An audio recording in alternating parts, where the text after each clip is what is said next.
মিষ্টিটা কাটার পরে দেখুন কত সুন্দর দেখতে লাগছে। ভেতরে নারকেলের পুরটা থাকায় কিন্তু এটা অসাধারণ লাগছে। সাজিয়ে নেওয়ার পর মিষ্টিগুলো কত সুন্দর দেখতে লাগছে দেখুন, অসাধারণ কিন্তু লাগছে বন্ধুরা। আপনারা অবশ্যই বাড়িতে এইভাবে গাজর দিয়ে একবার মিষ্টি বানিয়ে খাবেন, দেখবেন খুবই ভালো লাগবে। নমস্কার বন্ধুরা, ছোট বৌমার কিচেনে আপনাদের সবাইকে স্বাগত। আজ আমি আপনাদের সঙ্গে শেয়ার করব গাজরের মিষ্টি। এই গাজরের মিষ্টিটা খেতে কিন্তু খুবই মজার হয়, আর বানিয়ে নেওয়া কিন্তু খুবই সোজা। হাতের কাছে থাকা সামান্য কিছু উপকরণ দিয়ে কিন্তু খুব সহজে এটা বানিয়ে নেওয়া যায়। আর এই মিষ্টিটা বানানো শিখে গেলে আপনারা কিন্তু দোকান থেকে মিষ্টি কিনে খাওয়ার কথা প্রায় ভুলেই যাবেন। আশা করি ভিডিওটা আপনাদের খুবই ভালো লাগবে। ভিডিওটা শুরু থেকে শেষ পর্যন্ত দেখার আপনাদের সবার কাছে আমার অনুরোধ রইল। তাহলে চলুন বন্ধুরা, দেরি না করে রান্নাটা শুরু করি। গাজরের মিষ্টিটা বানানোর জন্য আমি এখানে 300 গ্রাম গাজর নিয়েছি, আর গাজরটাকে জল দিয়ে ভালো করে ধুয়ে নিয়েছি। এবার খোসাটা ছাড়িয়ে নেব। আমি বটির সাহায্যে গাজরের খোসাগুলোকে ভালো করে ছাড়িয়ে নেব। একদম সুন্দর করে দেখুন খোসাটা ছাড়িয়ে নিয়েছি। এইভাবে আমি সব গাজরগুলোর খোসা প্রথমে ছাড়িয়ে নেব। সব গাজরের খোসাগুলোকে আমি ভালো করে ছাড়িয়ে নিয়েছি। খোসা ছাড়ানো গাজরগুলোকে এবার আমি পাতলা পাতলা করে কেটে নেব। দেখুন এইভাবে পাতলা পাতলা করে কেটে নিয়েছি। এইভাবে আমি সব গাজরগুলোকে কেটে নেব। সব গাজরগুলোকে আমি পাতলা পাতলা পিস করে কেটে নিয়েছি। এবার একটা মিক্সিং জার নিয়ে নিয়েছি। মিক্সিং জারের মধ্যে এবার আমি গাজরের টুকরোগুলোকে নিয়ে নেব।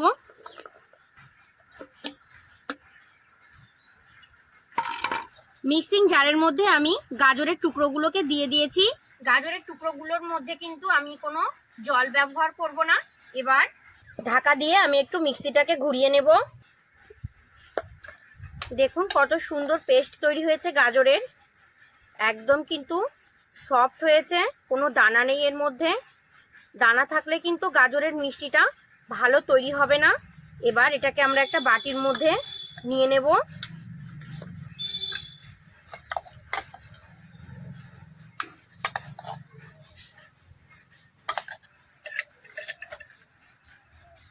আপনারাও যখন গাজরের পেস্টটা তৈরি করবেন তখন কিন্তু জল ব্যবহার করবেন না। জল ব্যবহার করলে কিন্তু খুব একটা ভালো পেস্ট তৈরি হবে না, তখন অনেকটা জল জলে হয়ে যাবে, এরকম টাইট হবে না পেস্টটা। এবার উনান জ্বালিয়ে একটা কড়াই বসিয়ে দিয়েছি। কড়াইয়ের মধ্যে প্রথমে দিয়ে দিচ্ছি 1 চামচ ঘি। ঘিটাকে একটু নাড়াচাড়া করে গলিয়ে নেব। ঘিটা দেখুন গলে গেছে। এবার ঘির মধ্যে দিয়ে দেব আগে থেকে তৈরি করে রাখা গাজরের পেস্টটা। এবার ঘিয়ের সঙ্গে গাজরটাকে ভালো করে মিশিয়ে নিতে হবে, যতক্ষণ না পর্যন্ত গাজরের ভেতরে যে রসটা আছে শুকিয়ে যায়। 3 থেকে 4 মিনিট আমি নাড়াচাড়া করেছি। দেখুন গাজরের ভেতরে যে রসটা ছিল একদম শুকিয়ে গেছে। এবার এর মধ্যে আমি মিশিয়ে নেব 1 কাপ পরিমাণে গরুর দুধ।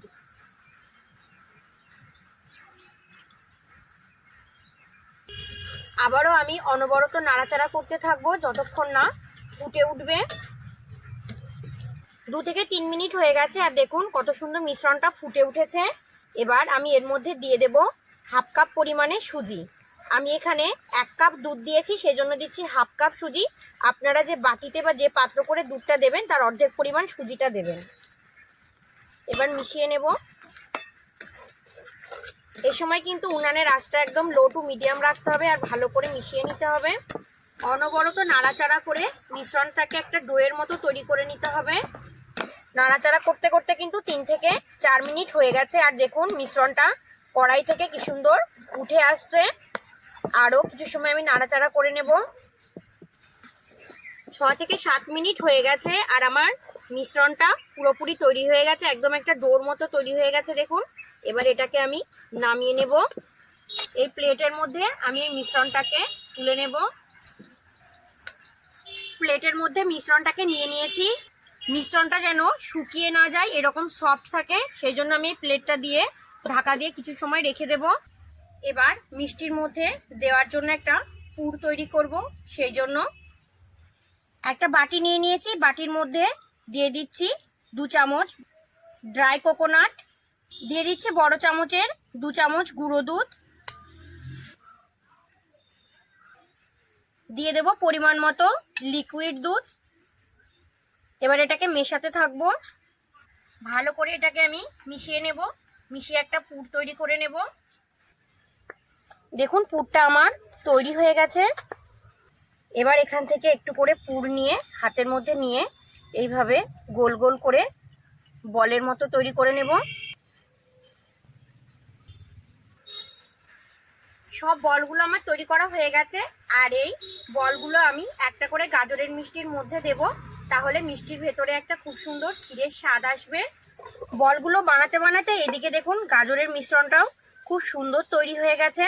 হাতের মধ্যে আমি 1 চামচ মতো ঘি নিয়ে নিয়েছি। এবার এই ঘিটা দিয়ে মিশ্রণটাকে খুব ভালো করে মেখে নেব।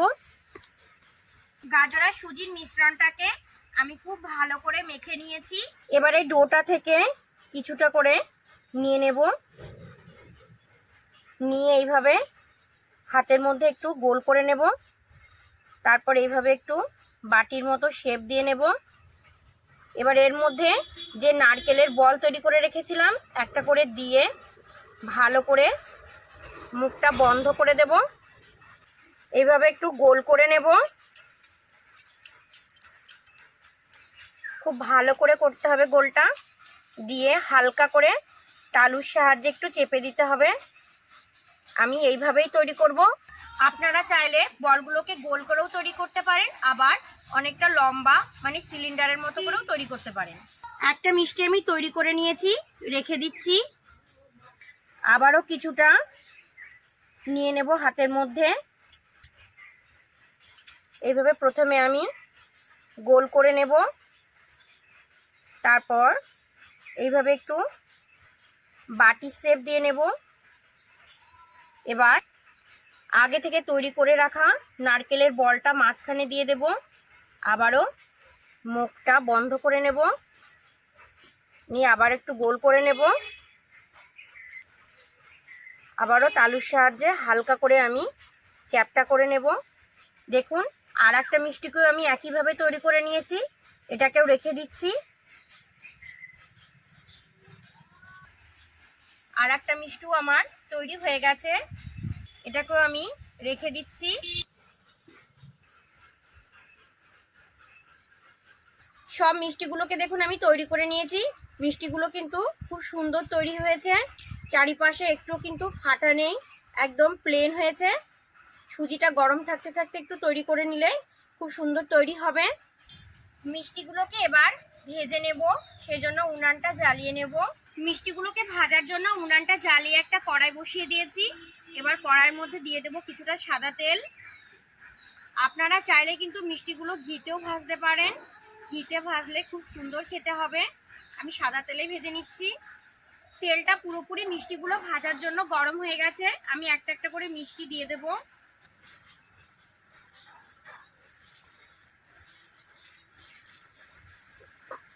প্রথমেই কিন্তু খুন্তি দিয়ে নাড়াচাড়া করা যাবে না, সামান্য একটু ভাজা হবে, তারপর খুন্তি দিয়ে আমি নাড়াচাড়া করব। এবার হালকা হাতে একটু নাড়াচাড়া করে নেব। ভাজার সময় কিন্তু উনানের আঁচটা মিডিয়াম টু হাই রাখতে হবে। মিষ্টিগুলো ভাজা হয়ে গেছে, এবার এগুলোকে তুলে নেব। মিষ্টিগুলো কত সুন্দর ভাজা হয়েছে, দেখুন কত সুন্দর কালার এসেছে। বাকি মিষ্টিগুলোকে আমি একইভাবে ভেজে নেব। ভেজে রাখা মিষ্টিগুলোকে একটা প্লেটের মধ্যে নিয়ে নিচ্ছি। বাকি মিষ্টিগুলোকেও আমি একইভাবে ভেজে নিয়েছি, এগুলোকেও তুলে নেব।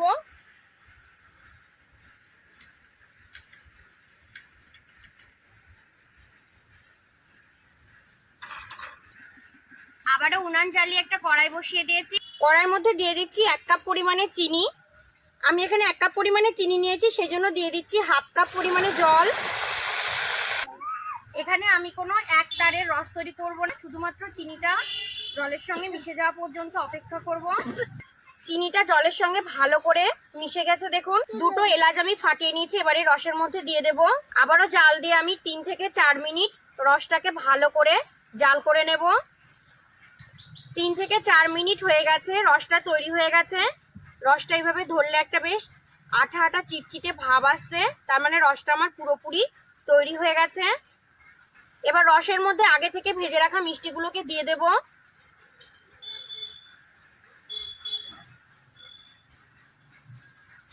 এবার ঢাকা দিয়ে মিষ্টিগুলোকে আমি 10 মিনিট রেখে দেব। 10 মিনিটের মধ্যে মিষ্টির মধ্যে খুব ভালো করে রস ঢুকে যাবে। 10 মিনিট হয়ে গেছে, মিষ্টিগুলো পুরোপুরি ঠান্ডা হয়ে গেছে আর মিষ্টির ভেতরে একদম রসটা পুরো চলে গেছে। এবারে মিষ্টিগুলোকে আমি একটা প্লেটের মধ্যে সাজিয়ে নেব। মিষ্টিগুলোকে আমি একটা প্লেটের মধ্যে সাজিয়ে নিচ্ছি।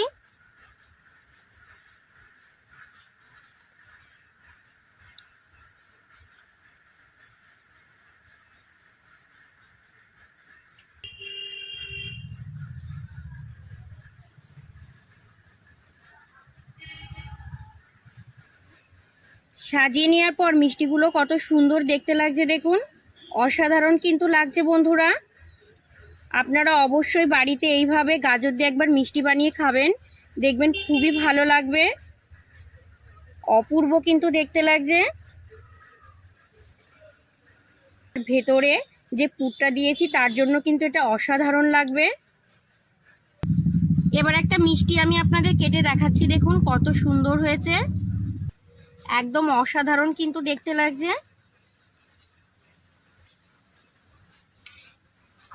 মিষ্টিটা কাটার পরে দেখুন কত সুন্দর দেখতে লাগছে, ভেতরে নারকেলের পুরটা থাকায় কিন্তু এটা অসাধারণ লাগছে। আজ আমার তৈরি এই গাজরের মিষ্টির ভিডিওটা যদি আপনাদের ভালো লেগে থাকে অবশ্যই কমেন্টে জানাবেন, প্রচুর পরিমাণে শেয়ার করবেন আর চ্যানেলটা সাবস্ক্রাইব করে আমার পাশে থাকার আপনাদের সবার কাছে অনুরোধ রইল। ভালো থাকবেন আপনারা সবাই, সুস্থ থাকবেন। আজ এই পর্যন্তই, টাটা।